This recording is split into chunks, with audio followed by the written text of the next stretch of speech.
सो hello दोस्तों, welcome back to episode number 7 of my class center. I know video काफी ज़्यादा late है, but इसका एक स्पेसिफिक रीज़न है जो कि मैं आपको वीडियो में आगे बताने वाला हूँ। तो without wasting any time, let's begin with episode number 7। इस होती है जब हमारे युवान ने हमारे योजन से बोला था कि तुम घर से बाहर नहीं जा सकते। तो अब हमारा योजन बोलता है कि इसका मतलब क्या है कि मैं घर से बाहर नहीं जा सकता। तो युवान हमारा बोलता है कि बाहर काफी ज्यादा खतरा है, लेकिन हमारा योजन बोलता है कि मैं अभी थोड़ी देर पहले सुबह ही तो गया था बाहर, मुझे तो ऐसा कोई खतरा नहीं लगा। हमारे योजन को समझाते हुए कहता है कि चीजें काफी ज्यादा बदल चुकी हैं, जैसा कि तुम्हें पता है कि मैं और तुम फिर से क्लोज आ चुके हैं। तो तुम पहले जितने सेफ थे अब उतने बिल्कुल भी नहीं हो। केवल एक ही कारण था, क्योंकि मैंने तुम्हें अपनी लाइफ से बहुत दूर कर दिया था। और जब हम लोग फिर से क्लोज आ चुके हैं तो जो मेरे दुश्मन है तुम्हारे पीछे जरूर आएंगे। तो तुम ही मुझे बताओ योजिन कि मैं तुम्हें बाहर कैसे जानू दूं। किसी भी मिनट तुम्हें मारा जा सकता है। तुम कहीं नहीं जाने वाले और आज से तुम इधर ही रहोगे। बातें सुनकर योजिन काफी ज्यादा घबरा जाता है और वो गेट की तरफ भागने लगता है। और वह युआन से बोलता है कि मुझे पता है तुम मजाक कर रहे हो, लेकिन वो जैसे ही गेट खोलता है वो काफी ज्यादा शॉक हो जाता है। होता है वो हमारे योजिन से पूछता है कि क्या आप ही मिस्टर योजिन आन है, जैसा कि आपने कहा था आपका सारा सामान इधर आ चुका है, क्या आप इन पेपर्स पर साइन कर सकते हैं। होते हैं उसका सामान अंदर रखने लगते हैं और वो जो हमारा योजन होता है वो भी चिल्ला रहा होता है कि तुम्हें किसने कहा था कि तुम्हें ये सब चीजें इधर लेके आनी है। जो हमारा युवान बोलता है कि तुम्हें जैसा पता है कि जो तुम्हारी जगह है वो खाली हो चुकी है और यही तुम्हारा नया घर है। और योजन बोलता है कि तुम्हें क्या लगता है कि मैं इधर रहूंगा, जैसे तुमने जबरदस्ती मुझे रहने के लिए कहा है। क्यों नहीं रहोगे, जैसा कि तुमने खुद कहा है कि तुम मुझे काफी ज्यादा प्यार करते हो और तुमने मुझसे सॉरी भी बोला था और तुमने मुझे उन सब चीजों के लिए माफ कर दिया है जो मैंने तुम्हारे साथ की थी। तो इसका मतलब तो यही हुआ कि तुमने ये सब चीजें एक्सेप्ट कर ली हैं। इन करने के बाद हमारा युवान अपनी नाक को रगड़ने लगता है और फ्लेक्स करने लगता है जैसे कि वो काफी ज्यादा समझदार है। और जो हमारा योजन होता है वो अभी भी सदमे में होता है कि ये उसके साथ क्या हो चुका है। मैं अपने काम के लिए चला जाता है और हमें नेक्स्ट सीन में योजन को दिखाया जाता है जो कि अभी फ्लोर पर लेटा हुआ होता है और सोच रहा होता है कि युवान ने उससे क्या कहा था। उसने कहा था कि तुम 1 इंच भी घर के बाहर कदम नहीं रख सकते हो। और फिर हमारा योजन सोचता है कि ये किसी चीज का साइड इफेक्ट तो नहीं है, बिकॉज वो टाइम में पीछे आया है तो उसे ऐसा लग रहा होता है कि ये उसी चीज का साइड इफेक्ट है। लौटता है और वो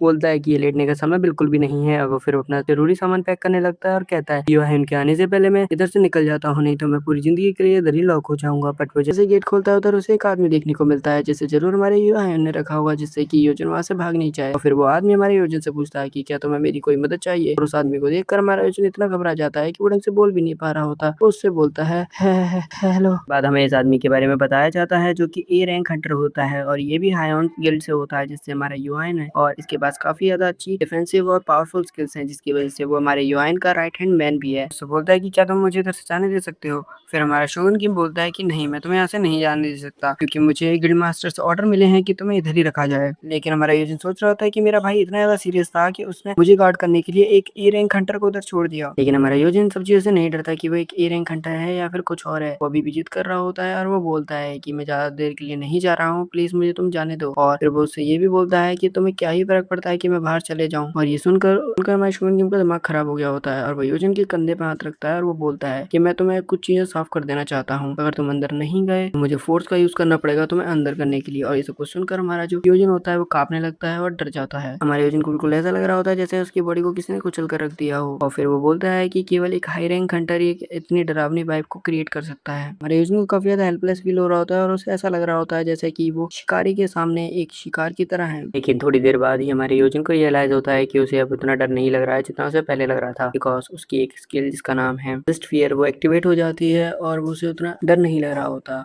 और वो अपने आप से कहता है कि इसका मतलब ये है कि जो मेरी स्किल है उसकी वजह से मेरी बॉडी अब उतनी ज्यादा कांप नहीं रही है जैसे वो पहले कांप रही थी, और अब उसे बिल्कुल भी फियर फील नहीं हो रहा होता। उसे ऐसा लग रहा होता है कि जो शोगुन किम है वो एक टेडी बियर है उसके सामने। और जैसे उसकी स्किल एक्टिवेट होती है योजन अपनी औकात फिर भूल गया होता है और वो बिल्कुल एक जंगली रैबिट की तरह घुर्राते हुए बोलता है कि मेरे कंधे से अपना हाथ हटाओ। और उसके बाद हमारा योजन वही घिसी पिटी बातें करने लगता है। वो बोलता है कि तुमने कॉन्स्टिट्यूशन का नाम सुना है, कि तुम्हें ये नहीं पता कि कोई भी इंसान अपनी मन मर्जी से कहीं भी आ जा सकता है according to article 12 of South Korea, और तुम मुझे इस तरीके से पकड़ रहे हो ये क्राइम है। और क्या तुम्हें जेल जाने की ज्यादा जल्दी है? क्या तुम्हें अच्छा लगेगा कि तुम्हारे हाथ में हथकड़ियां बंधी हो? लेकिन हमारा जो शोगुन किम होता है वो हमारे योजन को उसकी औकात वापस याद दिला देता है और वो उसकी टी शर्ट से उसको उठा लेता है और बोलता है कि तुम मेरा पेशेंस चेक कर रहे हो, तुम खुद से अंदर जाते हो या फिर मैं तुम्हें अंदर भेजूं। और फिर हमारा योजन अपनी औकात में वापस आ जाता है और वो बोलता है कि नहीं नहीं ठीक है मैं अंदर जाता हूँ। योजन ये भी सोच रहा होता है कि माना कि स्किल मुझे fearless बना सकती है बिल्कुल एक जंगली रैबिट की तरह। और वो इतना सोच ही रहा होता है तभी वो हमारा जो शोगुन किम होता है उसे उठाया हुआ होता है, उससे बोलता है कि क्या तुम अंदर जा रहे हो या मैं तुम्हें भेजूं। और तभी हमारा योजन अपने मन में सोचता है, हमारा ये सोचता है कि इसका कोई और तरीका नहीं है, मेरे पास तो काफी सारी स्किल्स हैं। और इतना बोलते ही हमारे योजन की एक और स्किल एक्टिवेट हो जाती है जिसका नाम होता है एज द ट्विग स्पैंड्स और ग्रोज द ट्री, जिसका यूज करके हमारा योजन किसी भी बंदे का पोटेंशियल देख सकता है कि वो कितने रैंक तक जा सकता है। जैसे इसकी स्किल एक्टिवेट होती है हमारा योजन उसका सिर पकड़ता है उसको नीचे गौर से देखने लगता है, उसकी आंखों को बड़ा करके उसके गाल को थोड़ा पिचका कर देखने लगता है और उसे फाइनली पता चलता है कि जो उसका पोटेंशियल है वो एस रैंक तक का पोटेंशियल है। और फिर हमारा एजेंट अपने मन में बोलता है कि क्या इसके पास भी एस रैंक का पोटेंशियल है, तो इसका मतलब है कि हायान के अंदर 2 एस रैंकर्स हो सकते हैं, एक उसका भाई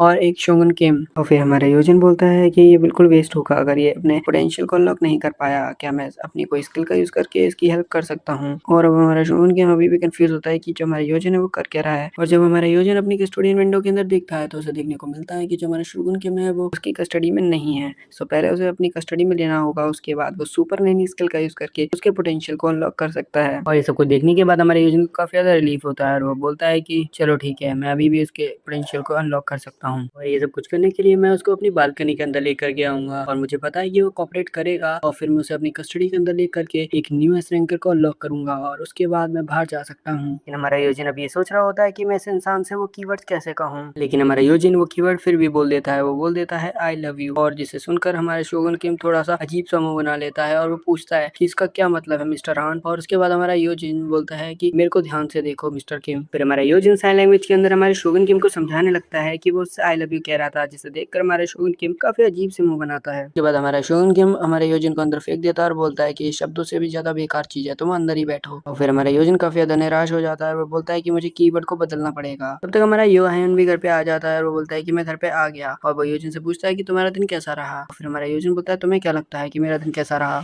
और फिर हमारे योहान योजिन के पास जाता है और वो बोलता है कि तुमने अपना सामान अभी तक भी अनपैक नहीं किया है, या तो तुम इधर रहो या फिर तुम इधर डले रहो, और वैसे भी मेरे पास एक खाली कमरा है जिधर तुम रह सकते हो। फिर हमारे योजिन बोलता है जैसे तुम्हारी मर्जी, वैसे भी मैं यहाँ पर एक कैदी हूँ। और फिर हमारा योहान बोलता है कि तुम चिंता मत करो, तुम बाहर जा सकते हो। योहान की ये बात सुनकर हमारा योजिन काफी ज्यादा शॉक हो जाता है और वो पूछता है कि क्या मैं बाहर जा सकता हूँ। और फिर हमारे योहान बोलता है कि थोड़ा शांत हो, मुझे पूरी बात तो बोलने दो। फिर हमारे योहान हमारे योजिन को समझाते हुए कहता है जैसा कि तुम्हें पता है जो मेरी गिल्ड है हायोन, उसके काफी सारे एनिमीज और काफी सारे राइवल्स हैं, बट जब हायोन दुनिया की सबसे ताकतवर गिल्ड बन जाएगी तब वो दिन होगा जब तुम पूरी तरीके से सेफ होगे, और तब तक तुम इंतजार करो कि हायोन पूरी दुनिया की सबसे ताकतवर गिल्ड बन जाए। और योजिन को पहले ही पता होता है कि ये काफी ज्यादा समय लेगा, मतलब उसे काफी सारे साल लगेंगे। फिर हमारा हायोन हमारे योजिन को समझाते हुए कहता है कि मुझे केवल 1 साल दे दो, बट हमारे योजिन को पहले पता होता है कि इसमें 3 साल लगने वाले हैं। तो वो काफी ज्यादा दुखी होता है, अपने मन में बोल रहा होता है कि इसमें तो 3 साल लगने वाले हैं। लेकिन हमारा योहान हमारे योजिन को समझाते हुए कहता है कि ऐसा नहीं है कि मैं तुम्हें बाहर नहीं आने दूंगा, मैं तुम्हें बाहर जाने दूंगा, लेकिन मैं और शोगुन तुम्हारे साथ आएंगे और तुम पर निगरानी रखेंगे। फिर हमारा योजन सोचता है ये तो एक कुत्ते को घुमाने जैसा लग रहा है। फिर हमारा योहान योजन से बोलता है कि मैं तुम्हें रोज रोज बाहर लेके नहीं जा सकता और डिंगियन को भी साफ करने में काफी ज्यादा टाइम लगने वाला है, तो मैं तुम्हें एक बी रैंकर के साथ वापस नहीं छोड़ना चाहूंगा। अभी हमारा योजन अपने मन में सोचता है कि ये बिल्कुल सही समय है अपनी स्किल्स को यूज करने का। और फिर हमें बताया जाता है कि टाइम की रीसेट होने से पहले जो हमारा योजन है वो हंटर्स पे नजर रखता था। आई मीन वो सभी हंटर्स को बहुत अच्छे तरीके से ऑब्जर्व करता था और वो अब अपनी स्किल का यूज करके ये भी बता सकता है कि कौन सा रैंकर कितना पोटेंशियल होल्ड करता है। आई मीन उसकी हाईएस्ट रैंक फ्यूचर में कितनी हो सकती है। और उसके बाद हमारा एजेंट बोलता है कि उनकी अवेकनिंग होने से पहले मुझे उन्हें ढूंढना होगा और उन्हें कन्विंस भी करना होगा कि वो मेरी साइड आ जाएं, और उसके बाद मैं उनसे जैसा बोलूंगा वो वैसा करेंगे। और फिर मैं उनसे अपना एक कॉन्ट्रैक्ट साइन करवाऊंगा जिसके अंदर वो मेरा ऐसा बॉडी गार्ड मुझे सर्व करेंगे। और अगर जैसा मैं सोच रहा हूँ बिल्कुल वैसा ही होता है तो मैं अपना खुद का ग्रुप बनाऊंगा और फिर यूएन को मुझे गार्ड करने की कोई जरूरत नहीं होगी। और ये चीज डुएबल भी है बिकॉज मेरे पास वो स्किल्स हैं और वो टाइटल भी है। मुझे बोलता है अगर ऐसी बात है तो मैं तुम्हारी मदद करूंगा, मैं तुम्हारी मदद करूंगा एक ए रैंकर को फाइंड आउट करने में। और फिर हमारा एजेंट बोलता है कि क्या तुम सच में मेरी मदद करने वाले हो। तो हमारा एजेंट बोलता है हाँ, मैं तुम्हारी मदद करूंगा एक ए रैंकर को फाइंड आउट करने में। फिर हमारा एजेंट अपने मन में सोचता है कि मेरे फ्यूचर के लिए मैं अपने लिए एक ए रैंकर या फिर उससे भी बढ़िया एक एस रैंकर को फाइंड आउट करूंगा, और मैं एक ऐसे बच्चे को